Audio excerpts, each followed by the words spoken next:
Hello बच्चों, मैं आशीष गुलिया, आपका केमिस्ट्री टीचर। आज आप लोगों से मैं डिस्कस कर रहा हूँ सॉलिड स्टेट के बारे में। सॉलिड स्टेट के बारे में जो आज हमारा टॉपिक रहने वाला है वो टॉपिक हमारा रहेगा यूनिट सेल। यूनिट सेल के बारे में हम डिस्कस करेंगे। इससे पहले का लेक्चर्स यदि किसी का कोई पार्ट पेंडिंग है तो आप हमारे यूट्यूब चैनल पे जाके देख सकते हैं। किसी को डाउट रहता है तो हमारे कमेंट सेक्शन में या जो हमारे व्हाट्सएप ग्रुप चल रहे हैं आप उनके अंदर हमसे क्वेश्चन आप डिस्कस कर सकते हैं। जो यूनिट सेल के बारे में हम आज स्टडी करने जा रहे हैं, यूनिट सेल से पहले ऑलरेडी हम क्रिस्टलाइन सॉलिड के बारे में, अमरफस सॉलिड उसके पार्ट के बारे में ऑलरेडी हम डिस्कस कर चुके हैं। फोर्स ऑफ अट्रैक्शन या अदर जो कि जितने फैक्टर थे वो हम आज डिस्कस कर चुके हैं। आज एक जो अरेंजमेंट है, जो स्ट्रक्चर या जो क्रिस्टलाइन जो अमरफस जो आप ऑलरेडी स्टडी करते हो उसका एक जो वैसे देखा जाए तो ये एक बहुत ही मेजर पार्ट है, बट यदि इसका रोल देखा जाए तो जो जहाँ से एक चीज़ें मेडअप होना स्टार्ट होती हैं या जहाँ से चीज़ें वर्कआउट करना स्टार्ट करती हैं, आज हम वो मतलब इंटरनल के बारे में पढ़ेंगे। आज तक आप लोगों ने डिस्कस किया कि सॉलिड होता है, सॉलिड हार्ड होता है, मेल्टिंग बॉइलिंग पॉइंट होता है, मतलब जो फिजिकल करैक्टर आज तक आपने डिस्कस किया है वो ऑलरेडी हम डिस्कस कर चुके हैं। आज उस फिजिकल करैक्टर की थोड़ा सा अंदर जाके हम स्टडी करने की कोशिश करेंगे। तो वहां से हमारा एक पार्ट निकल के आता है यूनिट सेल। अब यूनिट सेल्स के बारे में पढ़ते हैं कि यूनिट सेल एक्चुअल में होती क्या है और इसको हम किन केसेस पे स्टडी कर सकते हैं। जैसे इससे पहले हमने 1 डायमेंशनल, 2 डायमेंशनल और 3 डायमेंशन के बारे में पढ़ा था। तो उन डायमेंशन की देखो, अब मैंने कहा कि मेरे पास क्रिस्टलाइन सॉलिड होता है, फिर मैं कहता हूं नहीं मेरे पास अमरफस सॉलिड होता है। उन सॉलिड्स को हम पढ़ सकते हैं, हार्ड है, सॉफ्ट है, मेल्टिंग बॉइलिंग पॉइंट है, बहुत सारे अदर केसेस हैं जिनके बेस पे हम स्टडी करते हैं। बट डायमेंशन हमने पढ़े कि सॉलिड के अंदर या सॉलिड की फिजिकल प्रॉपर्टीज के अंदर डायमेंशन की कहाँ जरूरत पड़ती है, तो वो हमने डायमेंशन को पढ़े। अब वो डायमेंशन किसको रिप्रेजेंट करेंगे, वो तुम्हारी यूनिट सेल को रिप्रेजेंट करेंगे। तो इसमें क्या क्या कैरेक्टर्स को डिफाइन किया गया है वो स्टडी करते हैं। सबसे पहले कहते हैं कि एक यूनिट सेल्स है जिसको जो उसके कैरेक्टर हैं वो हम यहाँ पर डिफाइन करने जा रहे हैं। फर्स्ट ये बोलता है कि इट डायमेंशन होते हैं, यानी कि जो लेंथ होती है, ठीक है, अलोंग द एक्स के अलोंग जो आपकी लेंथ रहेगी वो ABC है, ठीक है। ये मेरे पास यहाँ पे हम ड्रॉ कर लेते हैं। ये मेरे पास से क्या गया,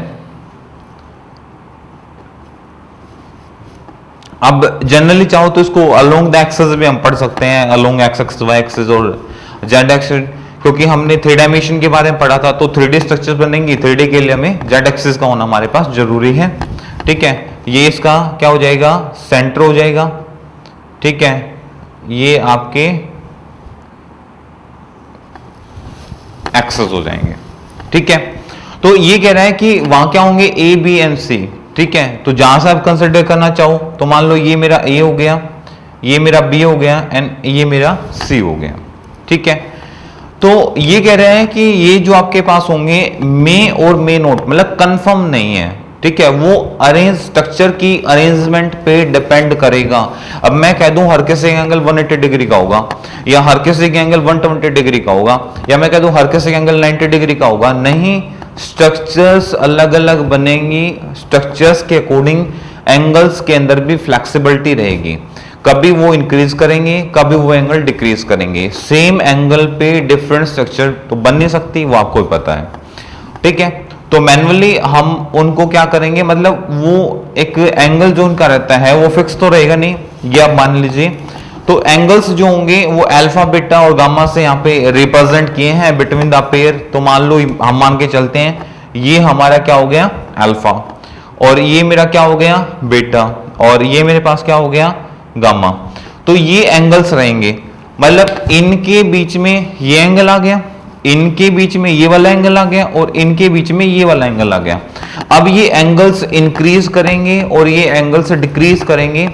ये एंगल का इंक्रीज और एंगल का डिक्रीज वो आपके अरेंजमेंट पे डिपेंड करेगा कि आपकी जो अरेंजमेंट है स्ट्रक्चर की वो कैसी है। अब मैं कहता हूं मेरी स्ट्रक्चर क्यूबिक है, मैं कहता हूं मेरी स्ट्रक्चर रोम्बिक है, मैं कहता हूं मेरी स्ट्रक्चर ट्रायंगुलर है, मैं कहता हूं मेरी स्ट्रक्चर कोई डिफरेंट केसेस में आ रही है, हेक्सागोनल में आ रही है, ठीक है, किसी और कैटेगरी में आ रही है, तो वहां पे किसी भी कंडीशन में बॉन्ड एंगल सेम नहीं हो सकता और साइड्स भी सेम नहीं होंगी, साइड्स भी क्या होती रहेंगी आपकी, चेंज होती रहेंगी। फिर ये बोलता है कि कैरेक्टर्स कौन कौन से होते हैं। अब दो चीजें पढ़ी कि यूनिट सेल्स को हम जो डायमेंशन होंगे उनको ए बी सी से रिप्रेजेंट करेंगे और वहां पे जो हमारे एंगल होंगे वो अल्फा बीटा और गामाज रहेंगे। ये दोनों कैटेगरीज हम ऑलरेडी क्या कर चुके हैं, अब तक डिस्कस कर चुके हैं। नेक्स्ट फैक्टर आता है कि कैरेक्टर्स कौन कौन से कैरेक्टर हैं of in the crystalline lattice के। जो क्रिस्टलाइन लैटिस होता है उनके कौन कौन से कैरेक्टर हैं, वो कैरेक्टर्स हमें डिफाइन करने हैं, उनके बारे में हमें स्टडी करना है। तो हमारे पास आता है कि ईच पॉइंट जो आपके पास मतलब जो पॉइंट्स रहने वाले हैं इन ए क्रिस्टलाइन लैटिस के अंदर इट कॉल्ड लैटिस पॉइंट। ठीक है, कि जो मेजर पॉइंट रहेंगे आपके, बोला ईच पॉइंट्स जो पॉइंट आपके पास है किसके अंदर, क्रिस्टलाइन लैटिस के अंदर। ठीक है, इज कॉल्ड, उसको जो आप क्या कहेंगे, हम उसको कहेंगे लैटिस पॉइंट। ठीक है, फर्स्ट वन थिंग।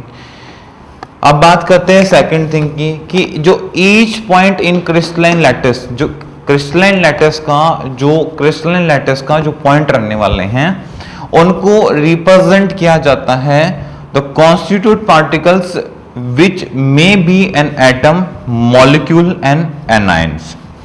जो उनको रिप्रेजेंट किया जाता है, सबसे इंपॉर्टेंट बात तो यही है कि उनको रिप्रेजेंट किस तरीके से किया जाएगा, कि हम किस तरीके से पहचाने कि वो यूनिट सेल है। तो ये कह रहा है कि उसको रिप्रेजेंट किया जाता है उस पार्टिकल्स को मे बी किसके द्वारा, एक एटम्स के द्वारा, एन ए मॉलिक्यूल एंड एनायन के बेसिस पे।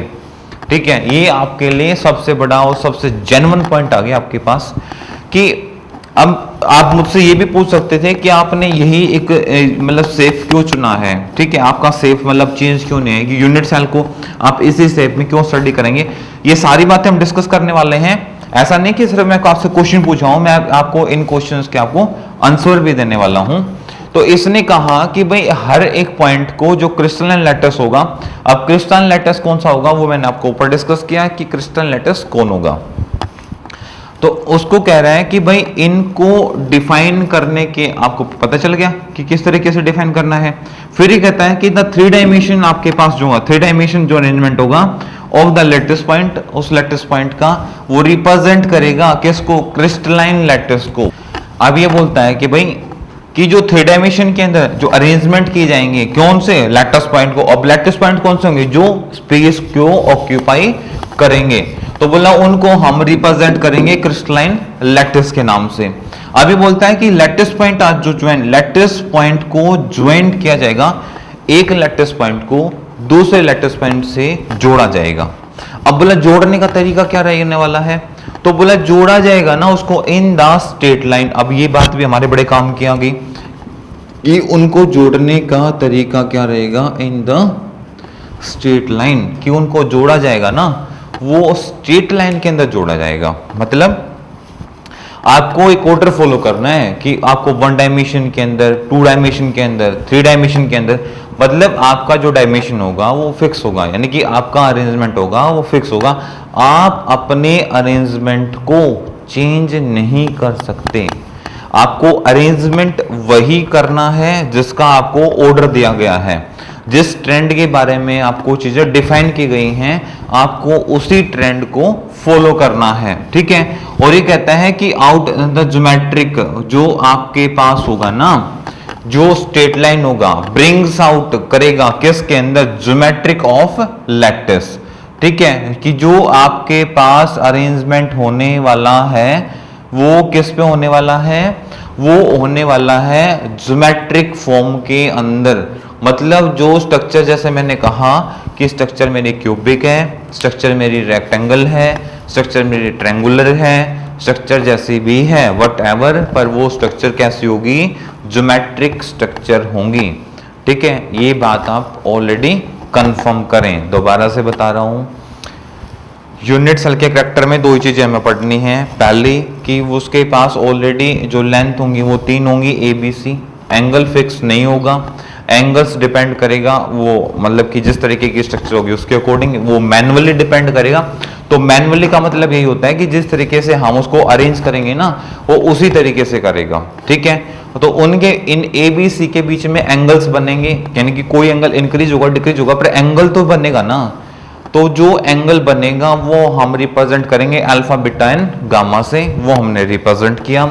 फिर बात आती है करैक्टर की। करैक्टर के अंदर हमने डिस्कस किया कि हर एक पॉइंट क्या होगा, जो क्रिस्टलाइन लैटिस होगा यानी कि जो स्पेस ऑक्यूपाई कर रहा होगा वो उसको हम लैटिस पॉइंट के नाम से जानेंगे। फिर हमने बात की कि हर पॉइंट के जो क्रिस्टलाइन लैटिस होगा वो रिप्रेजेंट करेगा किसी एटम को, मॉलिक्यूल को एंड एनायंस को, ये भी हमें पता लग गया। फिर ये बोलता है कि जो डायमेंशन का जो अरेंजमेंट रहेगा लैटिस पॉइंट के अंदर उसको हम क्रिस्टलाइन लैटिस के नाम से जानेंगे। एंड लैटिस पॉइंट को जब हम ज्वाइन करते हैं इन द स्ट्रेट लाइन के अंदर ब्रिंग आउट द, जो हम जब उनको अरेंज करेंगे तो भी हम उसको किस में करेंगे, स्ट्रेट लाइन के अंदर करेंगे। और वो स्ट्रेट लाइन होगी वो एक स्ट्रक्चर ड्रॉ करेगी, वो स्ट्रक्चर कैसे होगी, ज्योमेट्रिक स्ट्रक्चर होगी, ठीक है। नोट करें। फिर हम कंटिन्यू करते हैं।